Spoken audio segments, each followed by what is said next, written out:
Okay, but you don't know how to pull guard. Yeah, I don't know. Or you just don't like pulling. I don't like pulling. Yeah.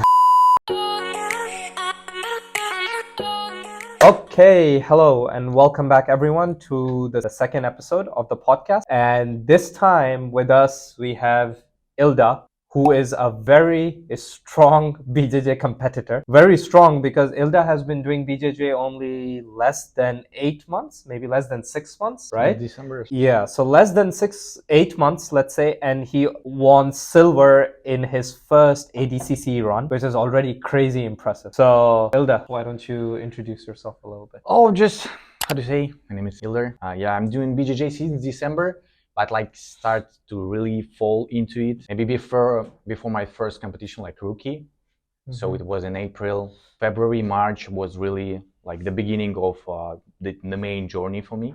Yeah, and the focus starts to shift from Muay Thai to BJJ, you know, because I started to doing BJJ like just for fun and do Muay Thai seriously, but then I discovered that I become really good in BJJ, I guess, and yeah, the focus was shifted. So this is how we always start. Well, not always. I mean, this is just the second episode, but I like the way that we started last time. Is since we're both foreigners, right? I always like to ask this question: like, how did you end up in Thailand? How did you suddenly choose Thailand to be the place that you're at? First of all, actually, I heard about it a lot because a lot of Russians are here, right? Yes. And my friend was visiting like Thailand, is Phuket, I guess, for training BJJ, especially. And when I was in Moscow, I was planning to go to Thailand like for half of the year at least. Okay. Just to because you know the weather in Russia in the winter is not like something you would like to experience every year. So that's why we decided with my wife to go to Thailand. But then like more happened in my country. So that's why we decided to stay in Thailand actually. Yeah, and how to say, I like it even more than I expected. Okay. But one thing is just I can't adapt to. It's like there is no season. Like only rainy season and like you know rain summer and just common summer. It's hot and very hot. Yes, that's it. The two weathers we have. Yeah, I don't how to say. It turns out that I need the season changing.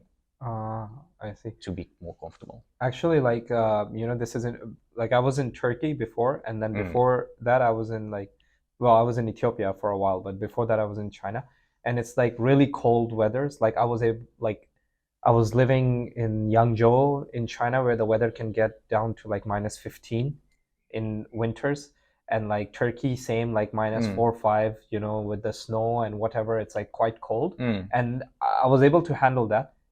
And then when I came to Thailand, right, during my first year, sometime around December, there was a rain, and I went outside, and everyone was wearing hoodie, and I was sweating. Yes. And I was like, how are these people telling me it's cold? It's so hot over here. Yeah.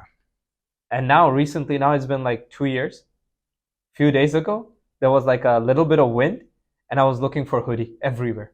And I was like, shit, I'm feeling cold. Yeah. And at that time, I realized my body has now become accustomed to this. Oh, for sure. So what will happen now if I were to experience -15?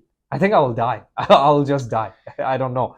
It's crazy. You will take some time to adapt like back again. And but for me, you know, I mentioned the season changing, but actually in between seasons, it's a time where my body is mostly go sick or ill. Like I like it as a how to say, the changing atmosphere and changing weather, but my body is, even while I was living in Russia for like 25 years, it was not adapting because I had like a problem with how do you say, you know, when you have like stores of something here, sinuses and when it starts to get cold, I every time, every season I get this stuff. So I couldn't even, you know, do this. Wow. Yeah, it was really bad. And this actually, because I don't have it here, I can train consistently the whole year. This is the huge advantage for Thailand, for this weather, that I can train and not go like sick or So you would say like between too hot and too cold, you prefer Oh, hot. for sure. If you do like extreme temperature, too hot is more appealing for me No. than too But cold. if you were to choose like an ideal weather, would it be like summer, winter? Oh yeah, it should be like changing seasons because I really like autumn. I really like fall in Russia. Like September, October, like the best season for me. It's like plus 15, plus 20. You know, the most comfortable weather. You can wear fancy stuff. You know, like hoodies and like jackets and so on. Yeah. But here already I've been since November, and I started to wear jeans and hoodies and the sweatshirts like maybe once or 2 months ago. Yeah, you get accustomed to this. Yeah, I actually also like the hot weather more because I do like winter, but I get sick a lot. Yeah. I'm sick right now. Especially common cold. It's very common with me. I get common cold like once every month. I don't know why. Since I've been here, I get common cold so often, non-stop, one after another. It's how does it start? Yeah. Usually every 3-4 weeks, my throat will feel something, like like getting like pain. Yeah, I know. And then my nose will get stuffy. Then I will get fever. Then it will be just the same thing for like 3-4 days. I will go to the clinic. I will get it checked. They will tell me it's common cold. Then it will recover. Because here's the thing: I am very sensitive to rain. Like since I was a kid, if my feet get wet, not feet get wet as in like in a shower or something, but like if you're walking and it rains and then your shoes get wet. Yeah, for sure. If I stay in those shoes over 15 minutes, I'll be sick the next day. Like it's almost like a guaranteed thing. And now since COVID ended and now this back to the office policy is there. So like the BTS is super crowded. You're mashed up with a lot of people together. Also, our sport is BJJ, where you're literally face to face with each other. You're breathing on each other. Yeah. And then in the office, like there are people who are sick, but then they cannot stay at home because of work pressures or whatever. They're still coming. And then it's like you don't even know what infects you. And I'm already like, I have a very good relationship with common cold. Like anytime there is a chance to catch it, I'll catch it. So I don't know what to do, actually, to be honest about this. And usually every time there is a competition and I'm being like super careful, like, oh, shouldn't get sick now. 1 week before the comp, I will get sick. I don't know why. Yeah. It's how to say? Don't you think that it could be because of the pollution? They wear mask because the throat thing, yes. It could be actually, that because I didn't used to get this sick before. I started getting sick like this after I moved to Thailand, actually. Now Bangkok is really like bad air. Yeah, that's true, actually. I will start trying to wear like masks and stuff. But I even feel like even if I wear a mask, like once you get inside the office, you cannot wear mask 24/7. Yeah, for sure. It's like only for when you outside, because especially for me when I drive bike, every time to the gym, and you are like in between of other vehicles, and if I don't wear mask when I get home or when I get to the gym, I feel a bit headache like every time. I see. Oh, maybe it is because of that. I don't know. I need to experiment with this because really last 2 years it has been like I'm getting sick once every 2 months. The only time I don't get sick is like when there is no rain and if somebody is sick in the office, I really know, and I keep like a very safe distance from them, like 4 or 5 tables distance from them. But if I make one mistake, and then it's gone. Office is a huge thing to catch flu or something like this. 100%. Yeah. Because when before Bangkok, I was for half of the year in Georgia, and Georgia is like a small country in CIS, and they're literally the country is inside the mountains, like around mountains are around. Okay. Same like Ethiopia then. Okay. I Mountains all around, and then in the center is the country. No matter where you look, it's like in the capital in Tbilisi, it is like this, but the air there is like purest. And when I was there, because I some issues with my nose, with my breathing.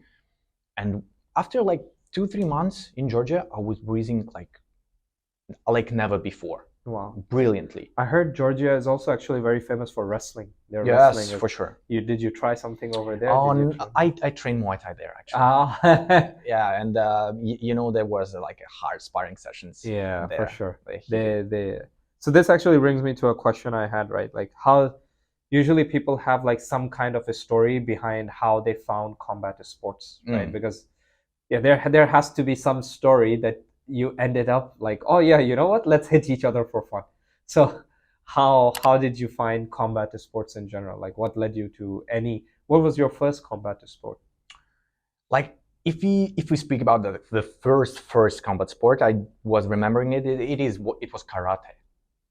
I did karate like for 1 year or something, It was back in the days I was 6 years old or something. Okay. It was just like, how to say, discipline for kids, It was not the combat sport. I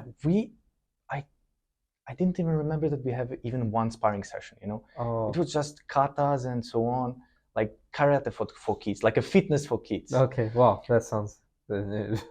Actually, mine is exactly the same. The first combat sports I did was taekwondo. Oh.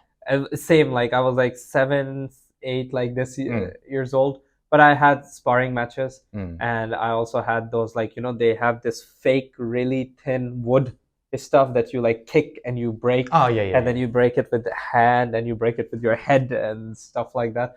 So, even with your head? Yeah. Oh my God. And I took part in like both like sparring matches, and I took part in like this showing off stuff. Like they will roll up carpets and put them like roll off carpet, roll off carpet, roll off carpet. So 3 rolls, and then some guy standing here, and you need to like run, jump over them, and then like hiya, and then like jump, kick, break it, and stuff like that. Okay. Yeah.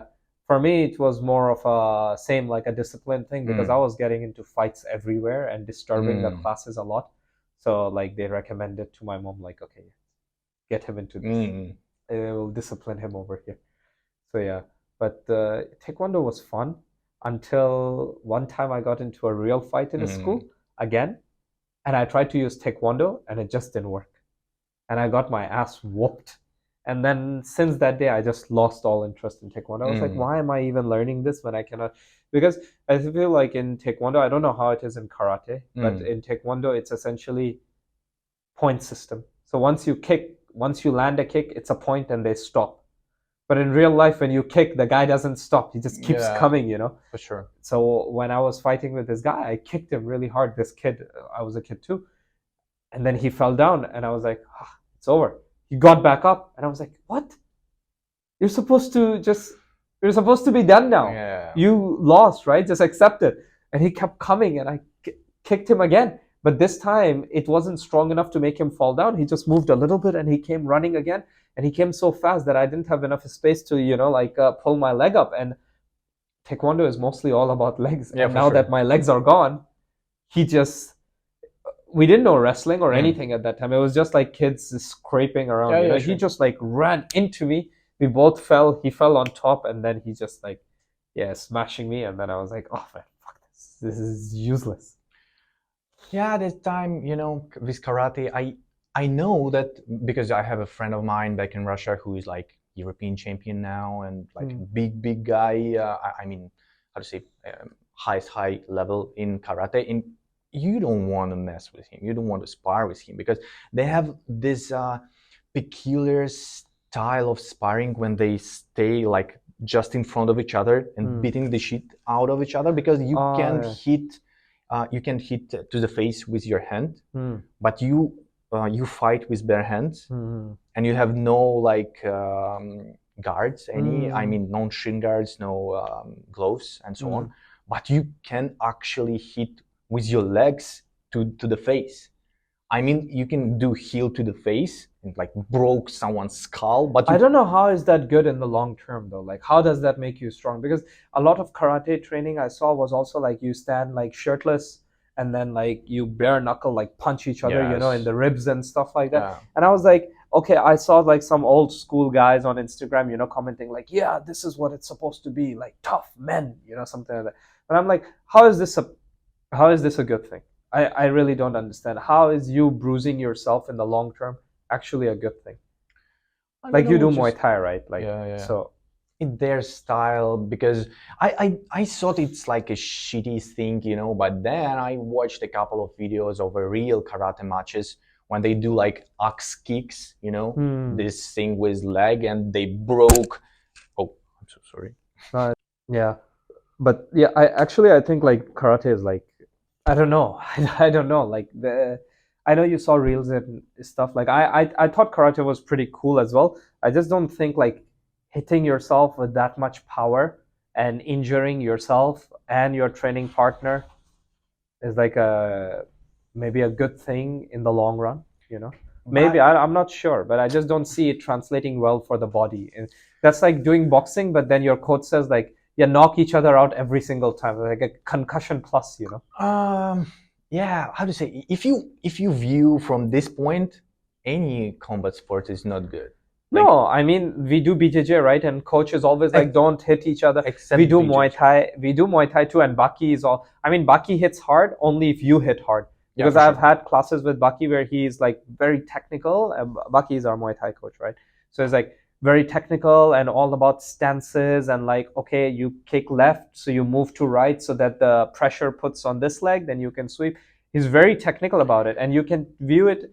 And actually, GSP said this, and somebody said this about Dominican boxing. If you go over there and you try it, they're always having fun. They're always playing. It's about like touching the face. And I had some boxing sessions with coach as well, right? And he also did like something similar, like where we were like more about like, okay, dodging, touching the face, dodging, something, you know, head movement, stuff like this. But like if me and coach just stood in front of each other, I was like, okay, coach is like, yeah, and I just bang on his face, and then I said, yeah, and coach just bang on my face, and we just repeat this like 20 times. It's like, bro. I think that the whole karate sparring is like similar to what Muay Thai fighters do with their shins. Right, with the shins. With they strengthening the shins, the karate fighters are strengthening the whole body, because I believe they are like the toughest. Have you seen this? I don't think it is smart competition, but there was it was in Spain maybe. There was a competition in low kicks. They were just standing in front of each other. I saw. And just hit the low kicks after low kicks after low kicks. That's stupid. And karate guys won because they're toughest. Because they used to stand in front of each other and just receiving hits. Yeah, so just back. Then retarded stuff. Oh yeah, yes. Yeah. No, how to say? I believe that there is a whole culture in, if we have an opportunity to speak with like a proper karate fighter, they will explain it to us. But yeah, karate for me it was, and at the end of the day, like at least in Russia, you know, the boxing and wrestling are the most sports before the MMA came out. But yeah, karate was like more of a fitness for me. Then at like 10 or 11, I did 1 year of freestyle wrestling. It was fun too, because I have my friend there, and we just having fun and so on. I was even at one competition, but I was not good at all. I was lost like the first match. We were driving there like 2.5 hours just to lose in like a few seconds. Yeah, then I wait for my matches like 4 more hours. Then I lost in the first one, and I was like, oh, okay. But you know, how to say, especially back in the days when I was a kid, I didn't have this rush to win. I was doing it 1 year, and coach said, you go competition. I was like, okay, I go. But I didn't have any desire to win in me. That's why maybe. Now you have. Now I have, but yeah, when you will touch ADCC topic, I will speak about it more. Okay, because for me, it's exactly the opposite. Now, I have desire to win, but I mean, I don't. Actually, it's the opposite. I have a desire to not lose immediately. This is what I have. I understand. But I don't really have that passion for same like hunger for winning anymore. I had that up until like I was like 18. from when I was a kid till when I was 18, everything was life or death for me. A football match in the street, it's life or death for me. I don't know, a football match in a home with my brother, it's a life or death for me. A PlayStation game with my friends, it's a life or death for me. I'm willing to like die to just win everything, you know. But once I became 18, you know, like I started like yeah, making a little bit better money, because before 18 it was just like just random jobs as a waiter or whatever. But at 18 I got like started getting proper jobs and I started making some money. Life became a little bit more comfortable. You know, you start like, why am I doing this? You know, I don't want to die. I don't want PlayStation to die. game, right? Yeah, I like my home. I want to go back to my home. You know, like, you know, something like this. But at 17, I was like hungry. You know, like I was just like, yeah, what's there to go back home to? At least I can enjoy the win here. So I'm willing to die for this. But yeah, anyways, when we touch ADCC, then we discuss deeper.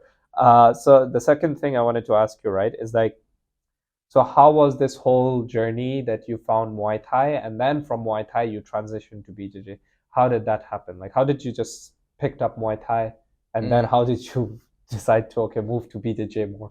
You know, actually, that one friend I told to you like off screen recently, who came to BJJ class, he's like Muay Thai fighter, do it a long time, and he's boyfriend, husband already, I guess, to one of the girl I met when I was in China.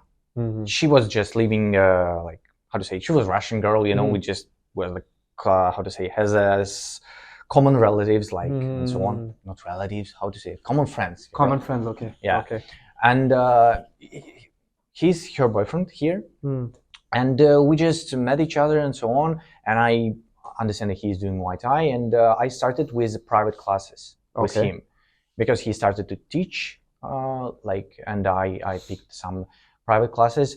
And because I used to do boxing when I was like, I started when I was 14 or 13, something like this. And boxing is like my main sport, because I did it like for 3 years, 3.5, something like this. Not very consistent, but I did it like a lot. Yeah, so I had the good hands. Like, I have it pretty good compared to my legs, because my legs were dead when I started, because, you know, the seated lifestyle, because you work and so on, your hips are super tight. And I spent like a year just to open hips and to kick near to properly. Okay. So yeah, we started with private classes with this my friend. He started to like correcting my techniques and so on. This is how I started Muay Thai. And the same time I started to visit Pom Gym. It was beginning of 2023.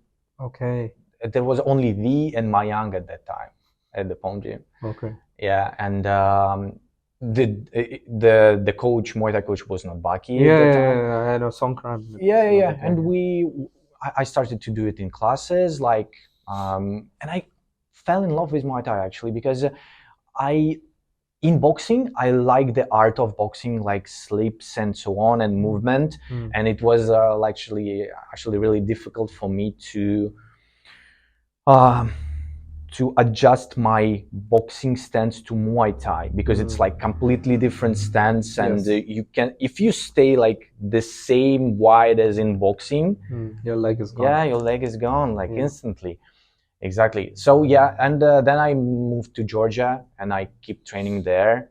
There was a nice gym, because there was like a lot of sparring partners for different levels. And yeah, in Georgia we used to spar hard. And when I just started Muay Thai, I was going through hell of injury series. My ankles, like, there was a ridiculous like situation when a guy was standing like too wide. I see it. I go for a middle kick. I do clean middle kick, and I injured myself. I was like, maybe they're not so clean. Huh? Maybe I'm not supposed to do it. What the hell is happening, you know? Yeah, but you just go through it. You just keep going, and you like make it a bit stronger time with each time. Yeah. Oh, so this is Wow, this is also again quite same to mine because I start after I did taekwondo, I took a bit of a break from combat sports. I just completely fell in love with football. But then when I was in university, I did boxing for 2 years as well. I have a friend who is now like a semi-pro fighter boxer in Indonesia.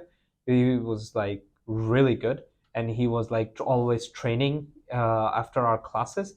And I also wanted to know, learn all of this. So I decided like, okay, I'm gonna try to do boxing with him. And then after class, we would go and he would train me, and I would do like 2-3 hours of boxing with him. Some other people also joined in the middle, but they didn't stick with it. But I stuck with him. One thing I regret is at that time I had a friend from Uzbekistan, still have actually a friend from Uzbekistan who was quite good in wrestling, and I had an other friend from Russia who was blue belt in BJJ at the time. And I did not take any advantage of learning anything from them.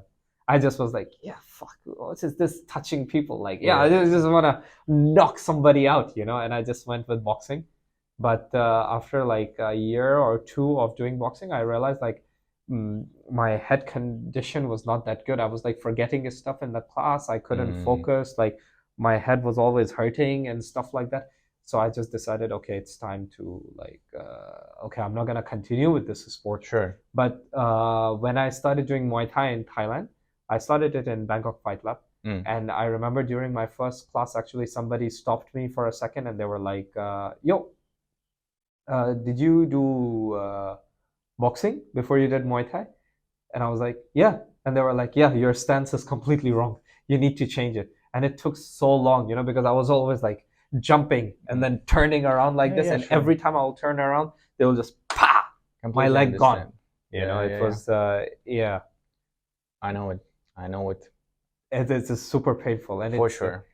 And then it was even more difficult because like when I transitioned to BJJ, because it's like 3 completely different sports that require 3 completely different stances, and your head is always switching context. Yeah. Whatever the coach is telling me to do in BJJ, that's exactly what my Muay Thai coach is telling me don't do. He's like telling me, this is not BJJ. You need to stay more flexible. You should be able to move around. But then you go to BJJ and coach is like, this is not Muay Thai. You need to be stable. Otherwise you're going to get swept, And do you have any plans of doing MMA? This is why I'm very intrigued by MMA actually. I heard like opinion from a few people, like you growing your skills in BJJ and you have like boxing in Muay Thai, maybe you will be perfect for MMA. But I certainly don't want to do it like fighting like matches. I'm at least for now, I don't feel like I wanna go for MMA. I would like to have like a sparring, or we have like a Kauai camp coming. Maybe I will join. I was thinking about it. And I think it is a good opportunity to just touch MMA, to just, get to know it, like what is it about. But as for like career or something, like, no, I don't want. I want to have at least 1 or 2 MMA fights, but after I get my blue belt. I want to have my base in grappling, and then because I want to understand. Like I have this feeling that if a real fight starts, I can take someone to the ground. But I actually want to prove it to myself. Like, yes, among the punches and kicks, I know I can take someone down and then I can submit them. Like I want to like really prove it to myself by doing it. Oh, for sure. Of course, I can also just go to Kosan Road and just like pick a fight with a random person. But like let's be like logical over here and then do things like, because I mentioned this to coach, right? And he told me like, okay, that's fine, but you need to have a base. You need to have a good base. So what is your base? Either it can be a striking base or a grappling base, but you need to build it. And I went with grappling base because I just feel like it's a much safer route. But you already have 2 years of boxing. Yeah, I know, but that's not... I don't want to strike. I don't want to do striking when I do MMA. I don't want to take that kind of damage, like... If you see all the like great MMA fighters or the long-term MMA fighters, they mostly all have grappling bases, because even after retirement, they look normal, they can talk normal, they can like, behave normal. All the MMA fighters who had a striking base, they just get worse with time, because they take so much damage on their head, on their faces. I think it is like most recent trends in MMA. I guess it's no sparring in camps, almost no sparring in camps. Yeah. Because it's Holloway, I guess. Said yeah, Holloway started that, right? Yeah. He said it that if you are already on a certain level, like if you already made it to the UFC, you don't really need hard sparrings in your camp. And in Thailand, here, as at least is what I noticed and what I heard about, like from other people, that Thai people do not spar hard at all, especially the ones who do it for earning money. For sure, no. Because if they get injured, then they fight almost every weekend. Yes. That's why they don't spar hard at all. They just do touching, and that's it.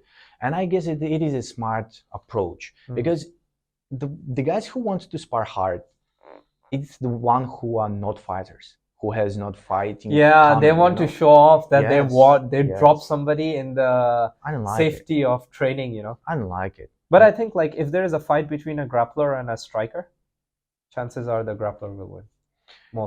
Mostly, I think so. How to say? It's like, for me, this conversation is like, who will win, a shark or a white bear? Yeah. I don't know. But like this is also by data, right? Because most of the UFC champions, the highest number of UFC champions have wrestling base, followed by Jiu-Jitsu base. Yes. So if you combine it, just take grappling base. So because I feel like maybe of course, not everyone knows how to fight well standing up, for sure, because there is so much technique in it. But as humans, you naturally know how to use your hands and legs to defend yourself. You know how to like just throw this around, But being on the ground is just not natural. It's just not natural. In fact, every time we train, I remember coach always tells us like, this is the natural reaction, which is a suicide move. And then he shows what should be the reaction, and then we have to train those things. So I feel because in BJJ it is the case. I can agree on this one. Because I remember like the reason why I got interested in BJJ, right? I also mentioned this in the last pod, was that I saw a guy who has been doing Muay Thai for like 8 years fight with a blue belt who has been doing Jiu-Jitsu for like 2 years, and then he has some striking. And then just the match is started, few punches, few kicks here and there, boom, blast double, teleport to the back, rear naked choke, done, wrap. Yeah, but it is. And I was like, damn. It is not a wise move from the striker side to go to MMA match with no ground experience. Yeah, but there are so many. Who do this, I don't think it is proper way. True. There are a lot of stupid guys out there, Yeah. It doesn't mean you need to do stupid things. Sure. Makes sense. Because I can speak for myself. I do Muay Thai almost twice more than I do BJJ. But my progress in BJJ is like skyrocketing. It's like something natural, I guess. That BJJ is like made for me, for my understanding, or for my body type. I don't know. But it is extremely hard for me to do Muay Thai. Like every time I struggle with stances. I struggle with like doing the combinations and so on. For me, Muay Thai is way harder than BJJ. I don't know. It's just my maybe Muay Thai might be, but I don't know about MMA in general. Because if it was MMA in general, I would just like pick grappling, and then because so many times I see that even in our gym, like some people will come, right, and then they will say like, okay, we have an MMA fight, but I'm a striker. I'm not a grappler. So what I want to learn is grappling defense. Right, it makes sense. But oh, really? You think so? Because I don't think so. Because I think learning grappling defense is like someone saying, I want to learn how to be a thief instead of being a cop. The thing is, if you're a thief, you need to be correct every single time. You cannot make any mistake. The cop needs to be correct one time, and then you're gone for how many years, Because if you learn takedown defense, surely you cannot learn takedown defense more times than I have learned takedown. And if we end up in a match, you need to make sure you defend all of my takedowns. But I need to make sure I just finish one. And how many can you defend? Because I have seen this strategy like now, maybe like 50, close to 50 times that people came and they were like, not just in our gym, just in general, like, oh, I have a match with like this belt guy, and what I want to learn is like how to stop the takedown. And they will stop it. But it's like, how many can you stop? For sure, you cannot stop all of them. What will happen when he finally takes you down, or she finally takes you down?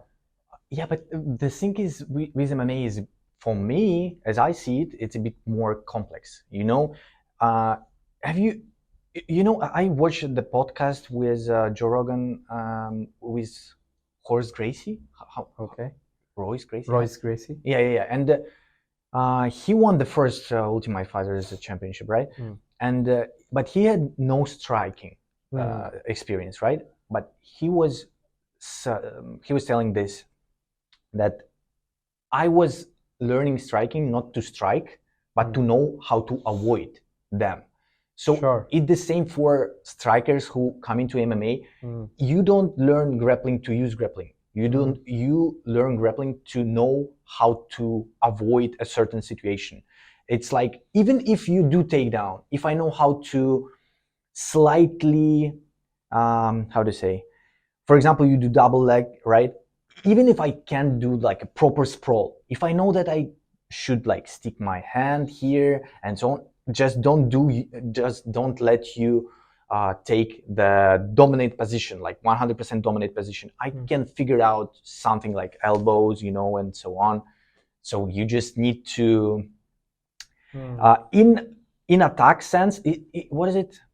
Oh, maybe I just talking shit right now, but this Gordon Ryan's teacher, who is it? Danaher. Yeah, Danaher, who is a GSP coach as well. Yeah. And he, if I remember it correctly, I remember that he said that in attack sense, you need to have a deep understanding of attack system. Like if you attacking like a few submission will do it good, a few transition, a few passing.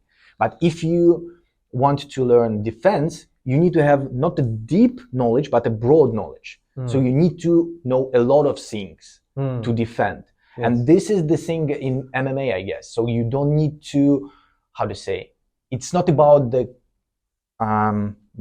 amount of times it will be applied to you. You just need to know the common principles of defending any of takedowns. Maybe. I still think it's for my side, right? Like I still think it's a bit different because there are not so many ways to throw a punch and a kick. At the end of the day, there is a limited ways you can throw a punch and a kick. Yes, there is techniques, there are combinations, like, okay, jab, straight uppercut, something like that. But you need me to engage with you in this for you to be able to land this combo, like when we do trainings or sparrings or something like that, it's like, okay, I'm playing off of your reaction, like, okay, jab to like make you feel something, and then I hit with a straight, but then I transition to an uppercut because your hands, I need to engage with you. But I feel like the ground game is so complex and so huge with so many transitions and submissions that are not just common knowledge, like just like this heel hook or ankle lock situation, like if someone is grabbing your foot and you can feel like, oh, I can turn my foot around, so if I just turn around I can just escape, and the minute you turn around, if the person just decides like, fuck it, I will not let go, okay, your knee pops, done. So I just feel like I can understand what the grapplers say. Maybe I'm a little biased in this, but I don't think I am biased because I started with the striking actually. So I was team striking. But I just feel like it's easier for a grappler to learn a little bit of punching and kicking, just very basic, just enough so that they can defend themselves. and then immediately go for a takedown, then for a striker to say like, okay, I have my striking, I will learn a little bit of grappling to understand like how to get back up. Because this is what I also heard from Joe Rogan's podcast, right? Like, it was like, you don't know how helpless you are until a real jiu-jitsu black belt holds you. Yeah, for sure. No matter how tough you are, you will feel helplessness when a real jiu-jitsu black belt holds you and they start flipping you around like a pizza, like they will do things to you you wouldn't even know, Yeah. So it's like, that's why I feel like if I had to recommend someone just one base for MMA, I would tell them, a lot of people will say wrestling. I would say jiu-jitsu. Maybe because I'm a jiu-jitsu guy, I don't know. When I say jiu-jitsu, I don't mean like guard pulling jiu-jitsu. I mean like have a solid 1 or 2 takedowns and then have jiu-jitsu built around them. I think that would be the best base for MMA. Yeah, if you choose base, I will go with like wrestling too, for sure. Wrestling or BJJ, I don't know. But I think you a bit simplified in for our viewers. For the striking? Yeah, you simplify the striking because it is not only about the combinations and so on. There is a lot of setups and so on. You can like show that you are preparing your knee and the guy with afraid to go double leg, but you never throw a knee, and then he decided that he just faint. He goes and but what if I'm autistic and I go anyways? Yeah, but it's always there, It's like I believe it depends, and I heard about it. I can't tell it for myself because I'm not really expert for like MMA. I don't analyze matches and so on, but I heard the opinion that now the tendency is like strikers are start to figuring out wrestlers, like what they need to do to stay on their feet. I don't think that it's the strikers who are figuring out wrestlers. I think it's just people are figuring out MMA. Because before, what was like, okay, people are coming from their stances, from their own bases. They are masters of one thing, and then they're trying to counter everything. And then the goal for MMA was that you start at a very young age, like Anderson Silva, right? And you actually go through all the belts of BJJ, all the rules of all the systems of wrestling, all the levels of Muay Thai, all the levels of boxing, and then you become a complete fighter. But over the years now, we have specific MMA gyms that have taken, okay, from BJJ, these 4 things work. We know this. From wrestling, these 3 things work. And now they're building systems. So if you want to be an MMA fighter, you don't necessarily need to go and learn all of this. You can just learn what works. For sure. I agree that now there are like MMA is a school itself. Yes, by itself. Yeah. I know. Yeah. I agree on this one, 100%. So now then we come to the next topic. Why BJJ? Why did you like? What do you find most exciting about BJJ? Like now, I think you're doing more BJJ than Muay Thai, right? Yeah, for sure. Yeah. So how did this? And why? You know what? Back in the days, it was like 2013. We used to gather together with my friends on a football field. Okay. And there were everyone like wrestlers, boxers, karate guys, like every one of us. And I was always the smallest one because I was always like a bit tall and skinny guy, like 58 or something. And there were guys like from 62 up to 85. Jesus, okay. And it was like July, the sun was burning. It was a artificial grass, surface. Yeah. And we were grappling there. Like we didn't know nothing except of guillotine and not the proper guillotine. Yeah, just choke. Yeah. They call it now ninja choke. When you do this. Okay. Yeah. We used to know this one from Baki series. Okay. Yeah. When he finished his brother. Oh, I don't know who he finished, but I remember they showed like the back, like yes, exactly. So we know this. We know armbar. Of course, the leg locks were not existing back in the times. No idea. Yeah, and we just rolled with each other for like, I don't know, 2.5 hours and so on.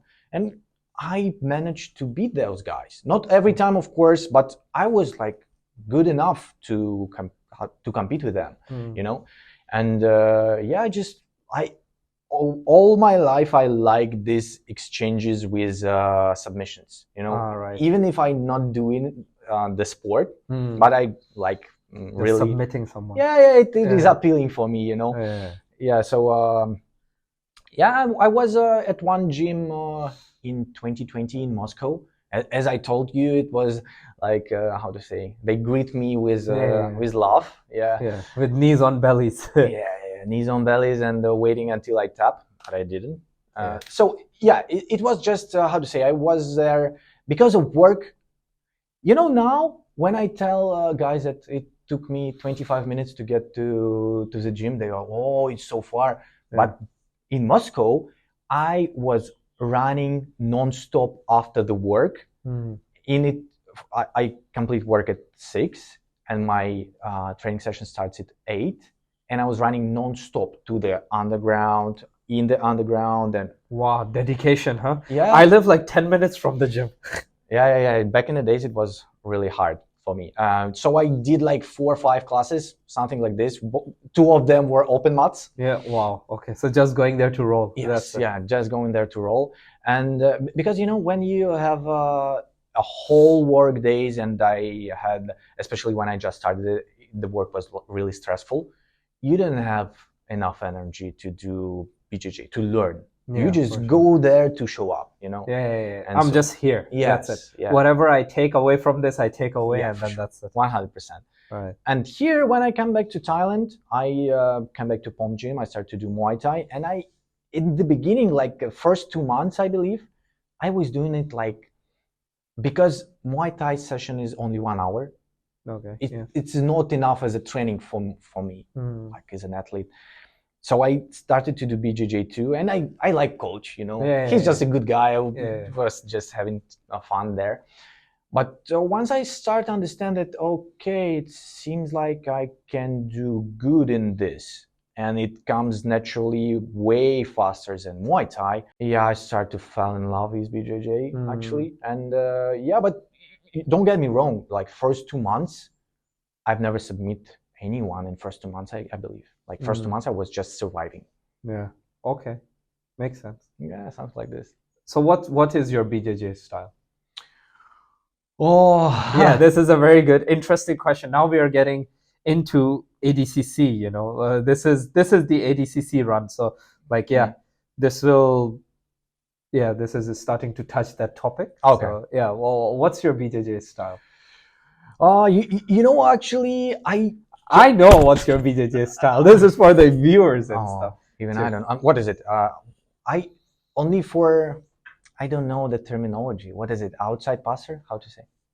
I don't know, man. You just stand up. Yeah. How to say? I just stand up. Standing up and darces.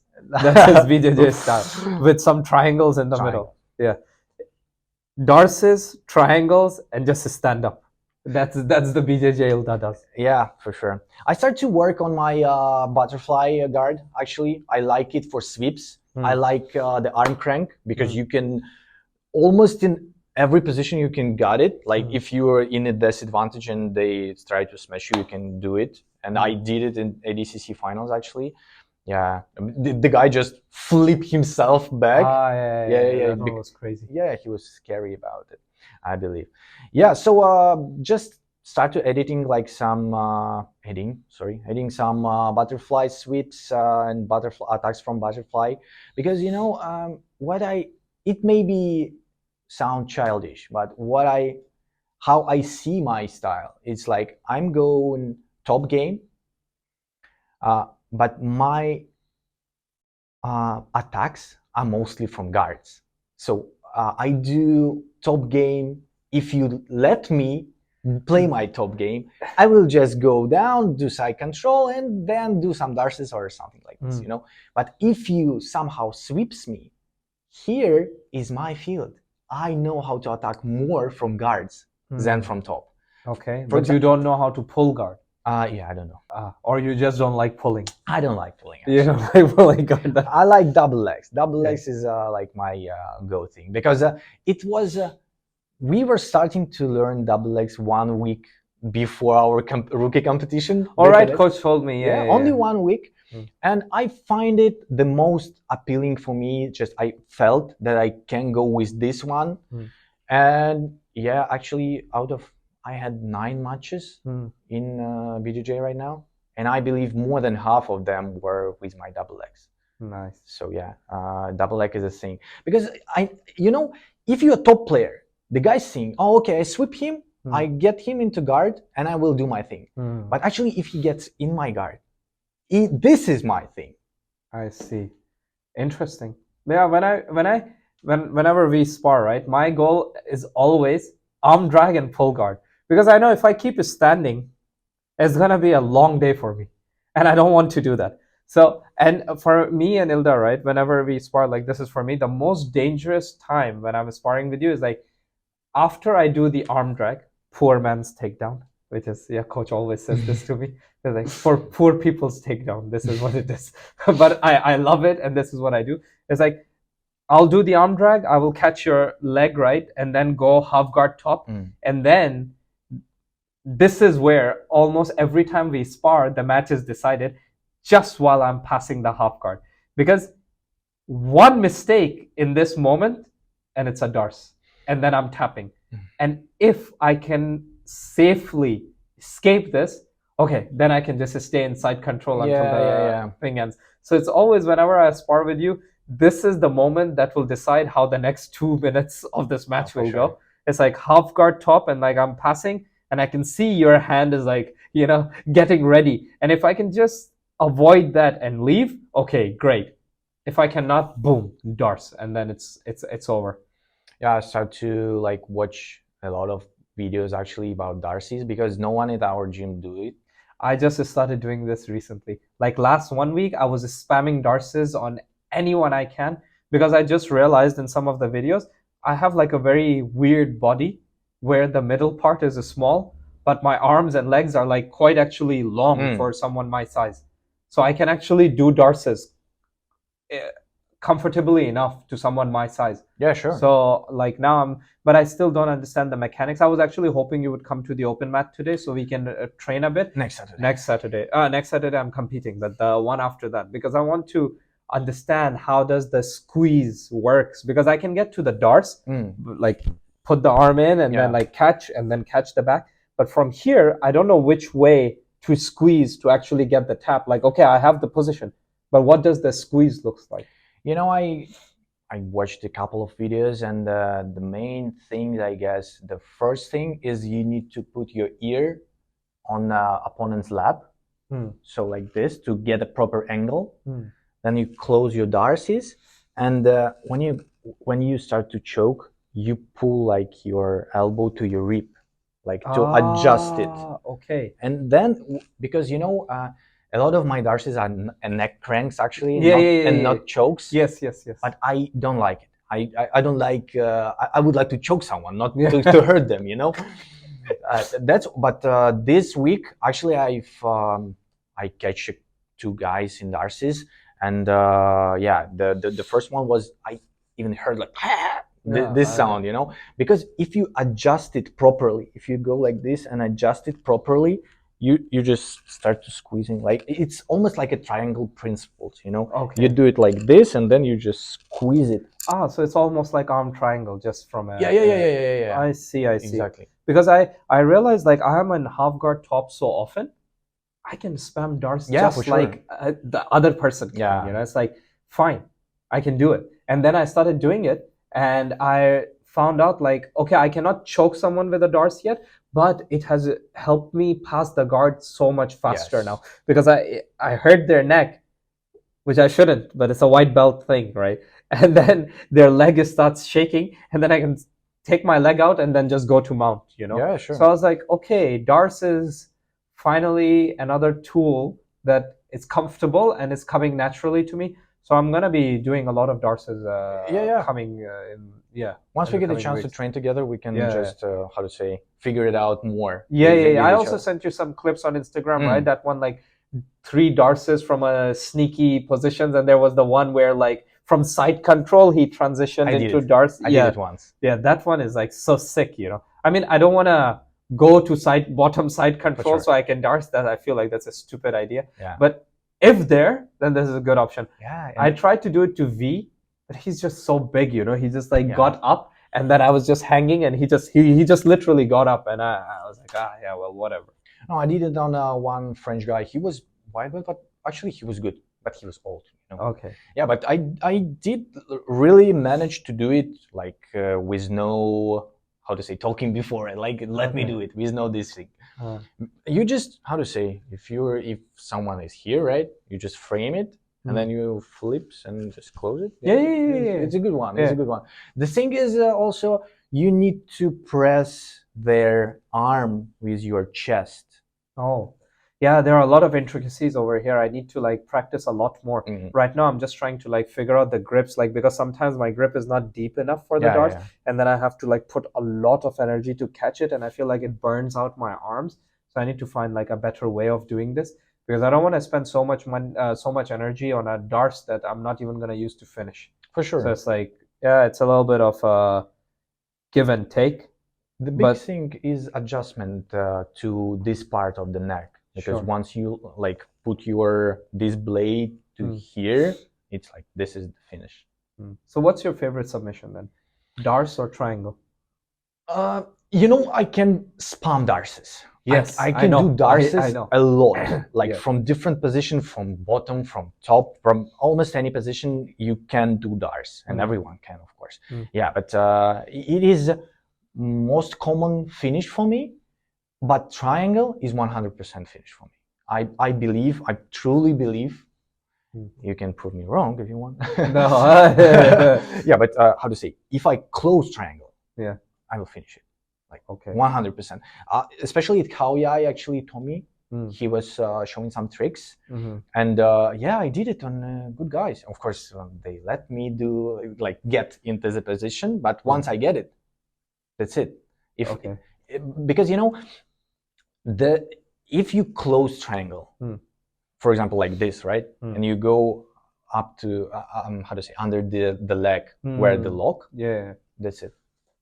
There is no way someone can survive. Since 1 year that I have been doing BJJ, I think I've done one triangle, or maybe two. That's it. No, it's like because every time I try to do triangle, people just like roll me, like fold me, and I don't like that. And usually, what ends up happening is I just turn around, hold the leg.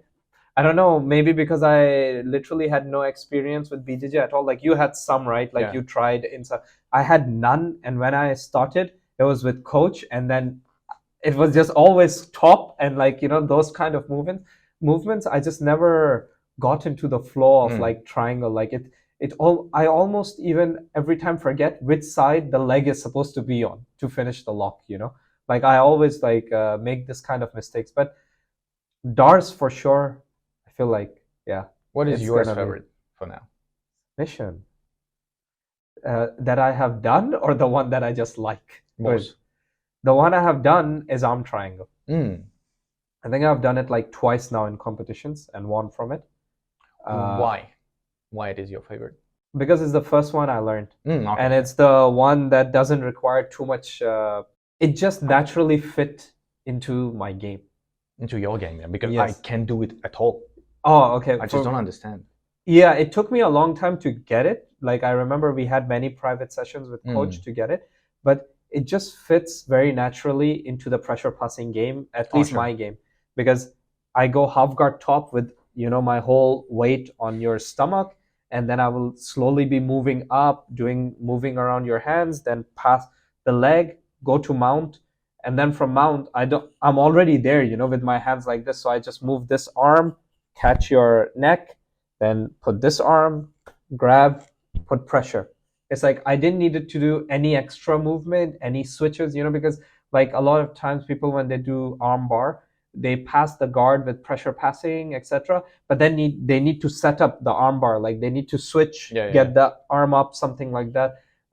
Same thing with triangles, like with close guard, whatever. Once you have this position, then you need to slowly set up the triangle only specifically for the triangle. But arm triangle is just fits with the guard passing game. Like, okay, you're on top, you're guard passing. By the time you pass the guard, you're already in arm triangle. So just do it. That's why. But I think arm triangle is like super difficult to do, and I don't really think this is a submission you can depend on for long matches, for like multiple tournament matches, because you cannot, like, you can do a dars in like 30 seconds of the matches. The match is started, you do dars. You cannot like spam a arm triangle out of nowhere. Yeah. You need to really tire your opponent out till you can do it. And if the match is just 5 minutes, obviously the first 3 minutes they're not going to be that tired.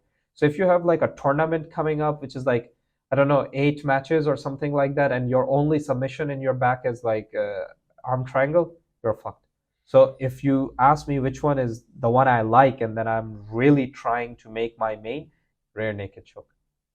In my last competition, I took the back twice as well. And the one before that as well, I took the back because my whole focus was I will do the pressure passing game to, like, farm a lot of points. But once I have enough points, my whole focus will be to like give my opponent some space so that they can turn around or something so I can take the back. Because I feel like rear naked choke is like it's not easy, but it's easier, and you are very safe in like when you're taking the back, because even if you mess it up and the person turns, now they're in your close guard, and from there you can re-guard again. It's not like oh shit, now something happened. I really like attacks from back. This is my favorite position, I guess. But you know what is with arm triangle? Firstly, what I don't like about arm triangle, I don't feel where the pressure goes. Yes, that's the most difficult part. And if you don't know whether a person is choking or not, you cannot distribute your power, like how to say, can be a case where you just wasted all your strength, all your power, and you haven't even choked him. Yes. That makes sense. This is what not appealing for me, because I like submissions when you can feel that someone's head is about to fall. Explode. Yeah. This one, like, because with triangles, there is like a direct apply of your force to his neck, and if you got the right angle, I don't know where there is escape. What can you do? I don't know. Cannot. Actually. If you cup the leg, I believe this is, of course, there would be guys who will tell, that is not the case, and so on. At my level, at this time, this is the case. This is the case. This is what I can like tell for sure. Okay. And rear naked chokes is a huge one. I submitted two of my opponents in competition with the rear naked choke. I believe that maybe one of the best matches I've had is Siam Cup, the first match with a Bangkok Fight Lab guy. Okay. Oh, he was so disappointed to lose, but he was extremely good. He was really good. Because, and you know what? I remember that Spazzy match. I saw you guys almost like slapping each other, and I was like, "What the fuck are they doing?" And it was similar to what you were telling about the competition when I was just staying around in a hoodie, and they were telling, "Oh, you're competing!" I was like, "What?" With no mouth guard, I was go to the first match. And it is what hell of a match. And I heard this opinion about that. Last week of the training is almost useless because you cannot learn something or something like this. This is what I think also, actually. But I can prove you wrong, because before Siam Cup, last week, actually, it was maybe last Wednesday, my last training session, coach was teaching us what you do if you got the back from standing. And this is exactly what happened to me in this first match. I was taken back from the standing. I was trying to destabilize him, but he was really good to standing on his feet. And then, my mind, I was literally preparing this. I just jumped on him. Okay. And this was a rear naked choke. Yeah, but I think this is a rare case, and I don't think like last week is useless. I think that 2 days before your competition is useless to go to class. It's much better to just To stay rest. Yeah, For it's sure. better to rest and like stretch, do yoga, something like that. Because I feel like if you're learning a new technique 2 days before the match to do something, it's like, man, you're never gonna like. Sure, you might be one of the rare people who gets the chance to do that technique, but like, let's say coach teaches me some sweep from butterfly guard 3 days before the competition, and then in the competition I get the chance to do that sweep. I'm still not gonna do it. I will still stick to what I know because that's my game plan. Yeah, it's very important for me, at least when I'm in the competition. I don't see it as like a competition. I see it as like a job or at a work or like a mission or something like that. And a mission, when you go on a mission, you have a game plan and you need to stick to your for me, people can be flexible, right? But for me, it's like I need to stick to my game plan, and if I lose, I will lose by my game plan.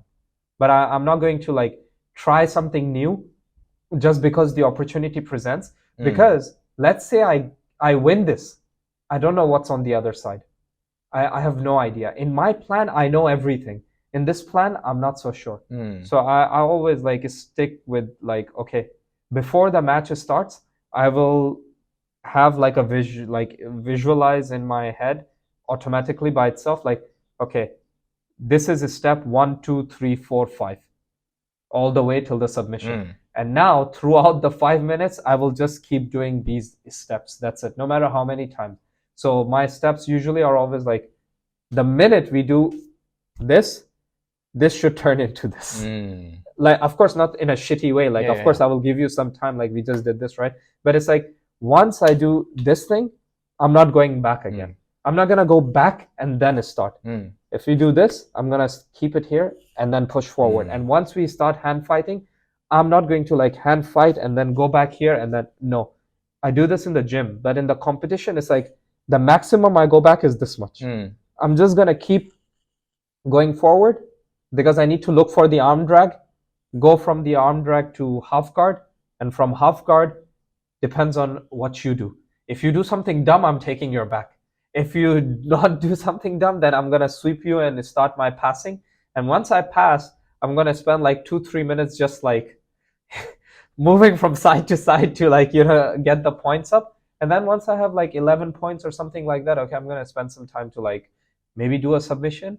But if I cannot do a submission and I see like only 30 seconds are left on the clock, I'm just gonna let you go and then you do whatever you want, because it might be a shit way, but like this is just the way. This is a way that works, but it is like completely different from my approach. 100. Like we go to opposite sides, right? Because for me, first of all, you can treat my mind because there is nothing. Okay. I have no game plan.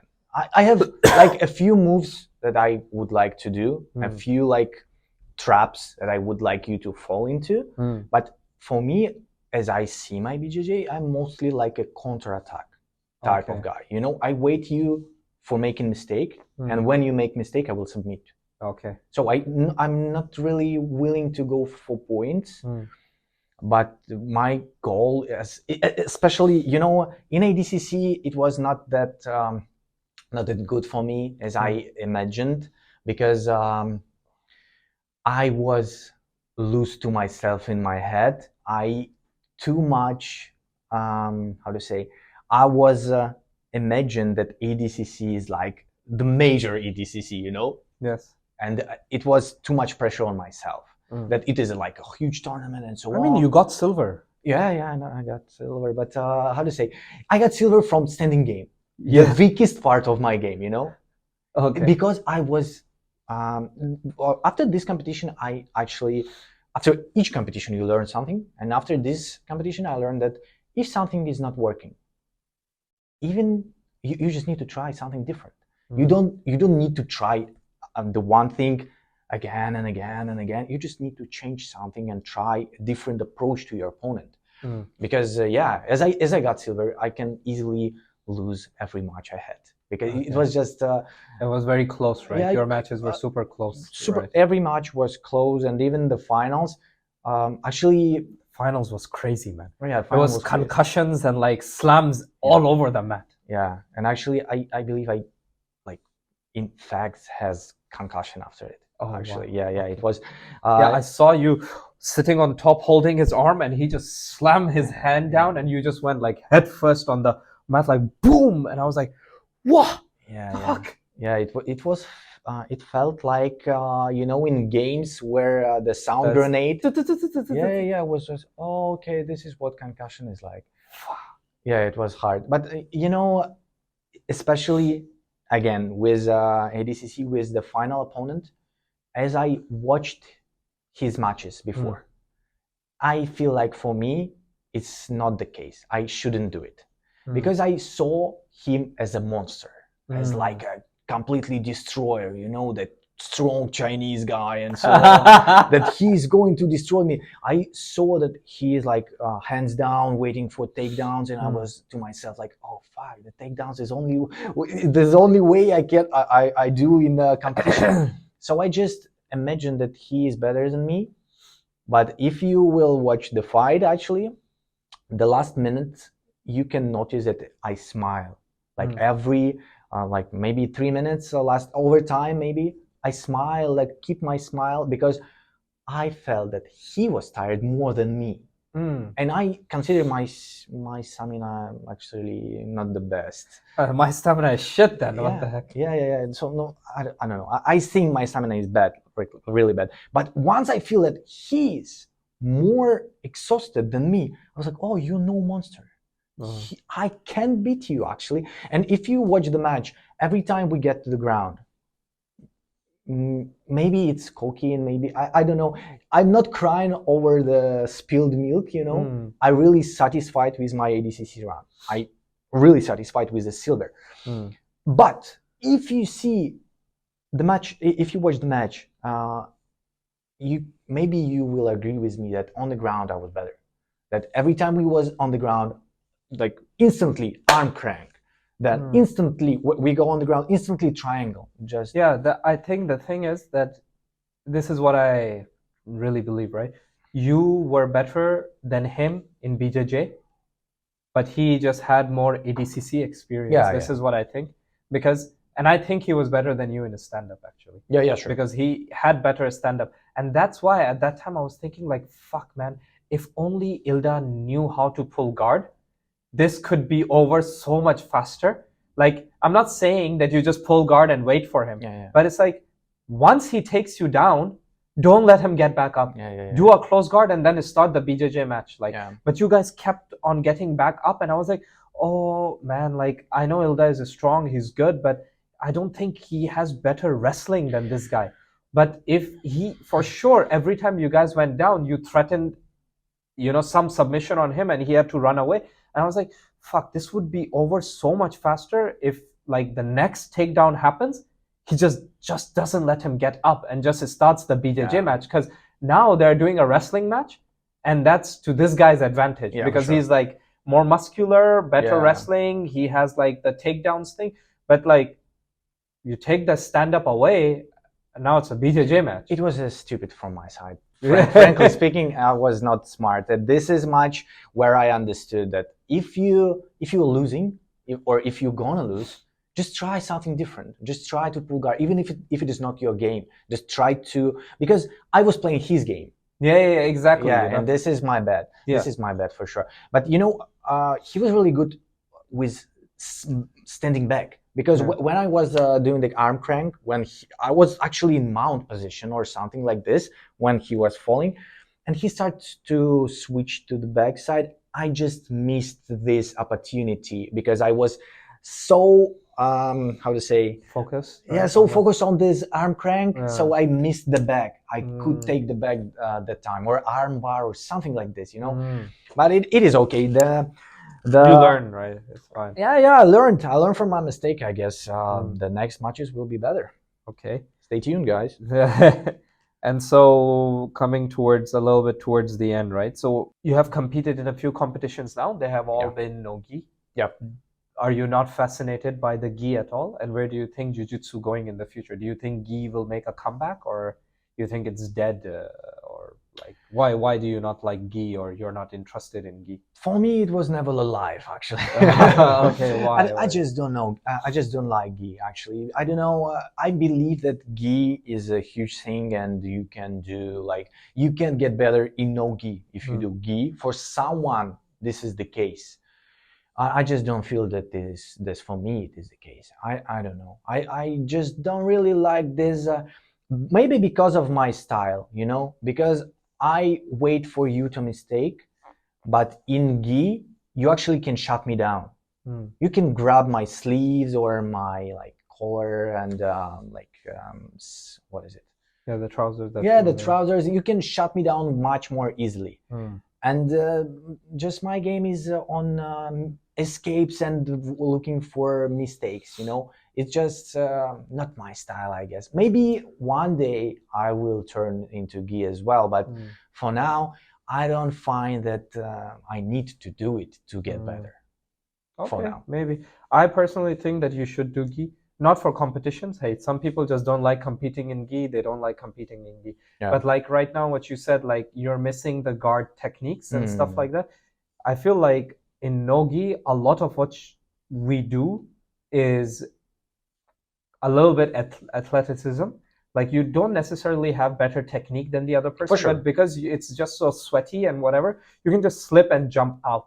That if you meet someone who is more athletic than you, then this kind of stuff happens. Now you cannot be more athletic than them, and then the technique is gone, because you never practice technique. So now you're in a weird situation where like they can keep moving away from your guard. You cannot keep them down. You cannot keep them in your guard or whatever. But if you actually do gi, you need to really depend on technique. Like sometimes when I'm doing no gi, I end up on mount, and I clearly know this was a mistake because the guy just slipped.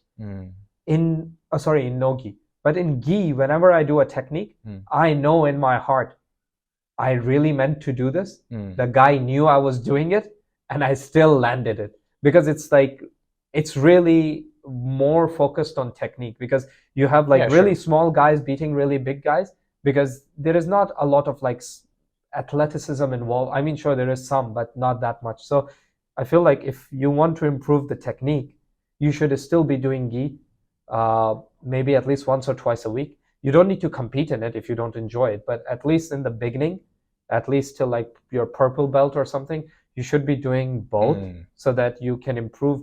Because in the gi, you will really understand the mechanics of how to do this technique. And then in no gi, you can just spam it however. But because gi is slower, if your position is a little bit off even, the technique will never land. Because your position is off and the guy can see it coming.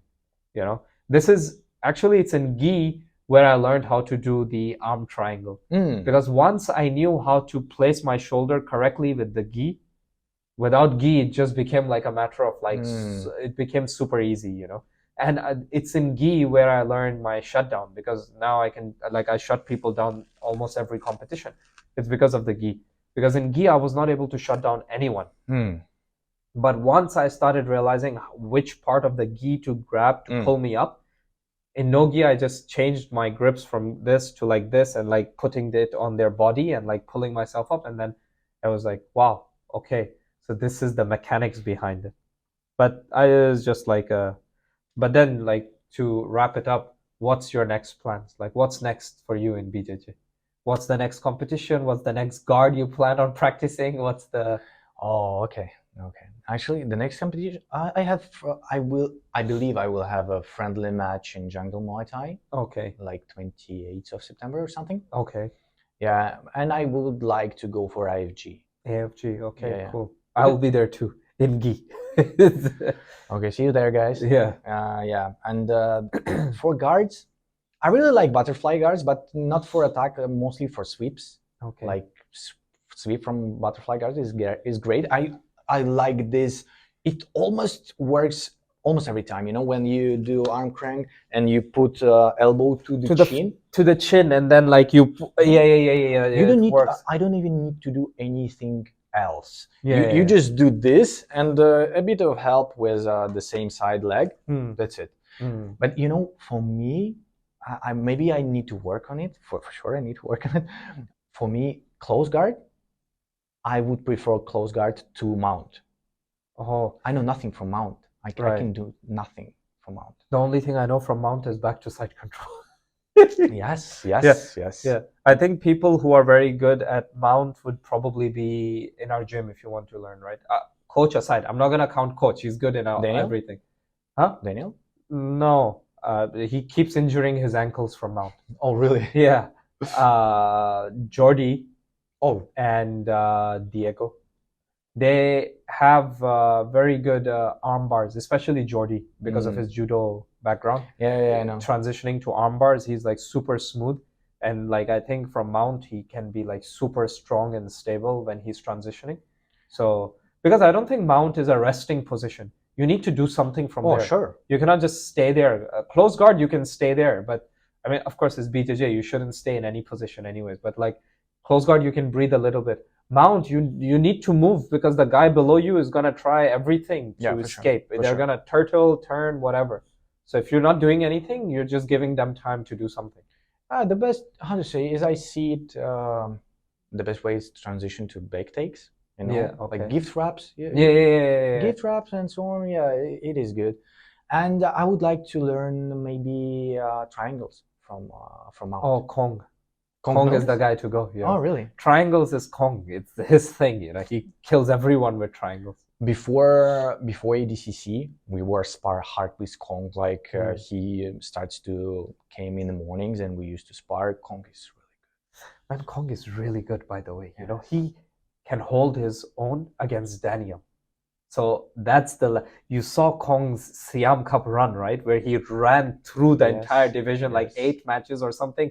And he killed everyone. And then he did another division where he killed everyone and just lost in the finals, which I think he only lost in the finals because he just had like 8 matches plus. Yeah, for sure. Like he tore that competition apart, you know. It was like whether it was a judo guy, whether it was a big guy, small guy, athletic guy, whatever. It was like, damn. Kong is he has a good techniques and he has really strong close body. Guard is annoying as fuck. Close guard, and he, how to say, I believe he has a great stamina. He has a great tank. Zombie. Yes. He's a zombie. Yeah. He could be dying, but the problem is he did so many sparring matches with Coach and Daniel for so long, and every day they were doing pressure passing on him. He has become immune to pain of pressure passing. Yeah, for sure. That when I do it, he's just like, there's nothing, you 67 kg guy. No way, you know. That's why that's why he wanted to spar with me more, because I don't do pressure passing. I do just knee cuts and so on, this kind of stuff, and he would like to like adapt to it. But you know what? Frankly speaking, I don't have any system to pass any guard. That's why I maybe at one point of time before Siam Cup, when it was like 3 weeks before or something, I just realized it was, you know, sometimes you just have bad weeks when you can do nothing. And that was the week that I realized that I have no passing system. Yes, no passing system at all. And then I start to, of course, because you train under coach, it's like on your brain code, you know, you in your DNA that you can do pressure passing, but it just doesn't suit me well. I guess I become more vulnerable than opponent when I do it. I see. Yeah, so I try to knee cut, and I would like to learn more outside passing. I watched some videos on it and so on, but at least for this moment, I didn't have a chance to show it. Yeah, to show it, to really show it. Yeah, AFG, I believe AFG, I will compete as much as I can. I don't really have any plans to like become a star or sure, to make it professional or something. I just really like it, and I like to compete. It just gets you a sense of achievement or something like this. I don't like to compete. I don't hate competing.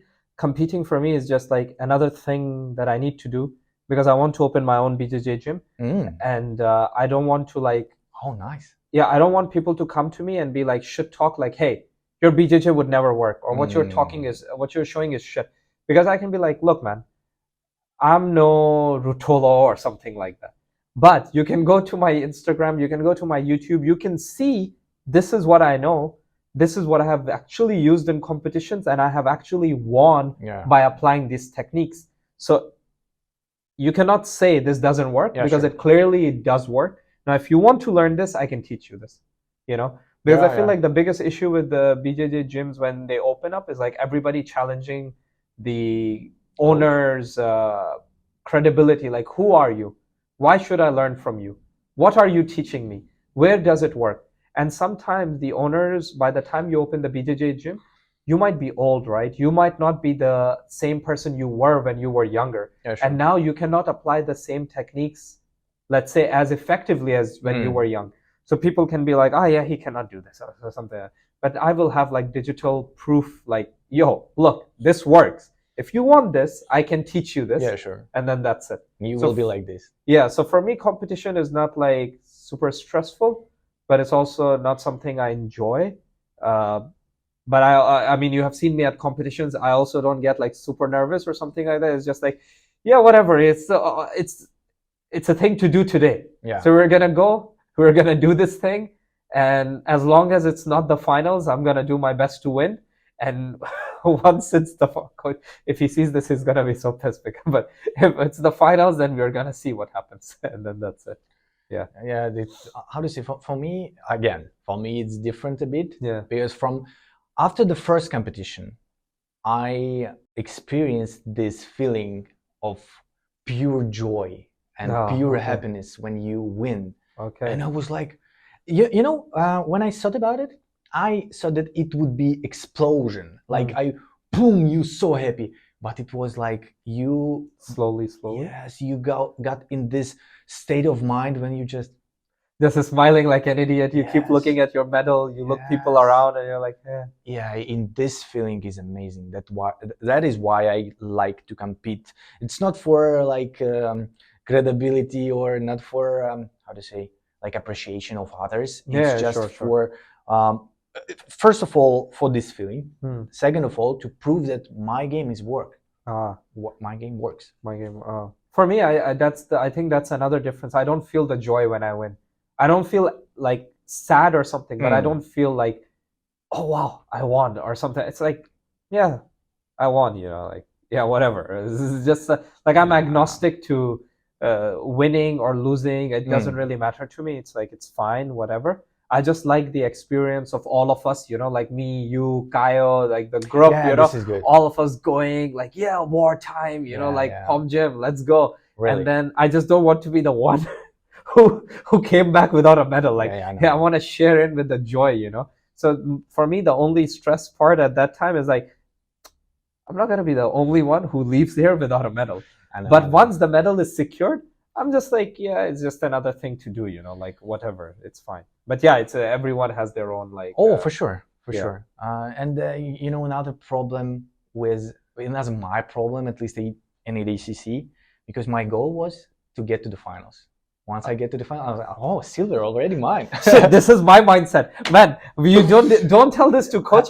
He's gonna He's gonna throw me out of the gym. He's gonna be like, this is virus that he's spreading. Yeah. I already told him, but how to say? I noticed that I lack the sports aggression. You lack it. I don't think so. What the heck? No. I mean, how to say it? At least at this, maybe I imagined that this guy is a monster and so on, and I was just happy with a silver medal. It is not what the fighters and the competitive athletes should have. Sure. But yeah, it is what it is. But it is what it is. Yeah. So it's fine. This is something I need to change in my following competition, because how to say? Once you get to the finals, you need to believe that you are the man who will get it. Yeah, and you need to have that confidence, that aura, like you walk around like. Yeah. In CM Cup, I was like, okay, I will not celebrate my wins until finals, and in finals I will happy, and in finals I lost. So I didn't have a chance to celebrate. I don't think I have celebrated any of my wins ever. Like, I always, whenever I win, I just like shake the. Coach also says this, it's written on my face. I'm not happy that I won. I'm just happy the match is over, and I can just go back and I can sit. Like every time I win, I just go like, oh, thank you. I just go back, and then the minute I sit, I'm like, it's finished. Relief. Okay, it's done. Hamza, you won. Like, who gives a shit? I can go home now. We're done with this weird experience where we were hitting each other, and I can just go and lay down on my bed and watch Netflix, and it's fine. Oh, yeah. But it's like, anyways, that was a good hour of no, it was for sure more than an hour. oh really? But it was a good period of conversation. Thank you for coming, Ilda. Thank you for inviting me. Okay, and then hopefully we'll probably gonna have another one after you win your AFG. Oh, And 100%. probably I win too, and then we can wear our medals and then have the entire podcast just wearing the AFG medals like idiots. reviewing. Yeah, he will probably have gold. I will probably have silver because wow. that's my you know, that's the one I aim for always. But yeah, anyways. Okay, everyone, if you like it, you know, hit like, hit subscribe. I'll put Ilda's Instagram as well. Follow him. See this really good Russian fighter, you know, really technical Russian fighter is smashing the people. And yeah, leave something in the comments. Let me know how this can be improved, if it can be improved, or like if you want to shit on us, if you don't like our opinions, just shit on us or whatever. And see you all next time. Bye. See you guys. Yay.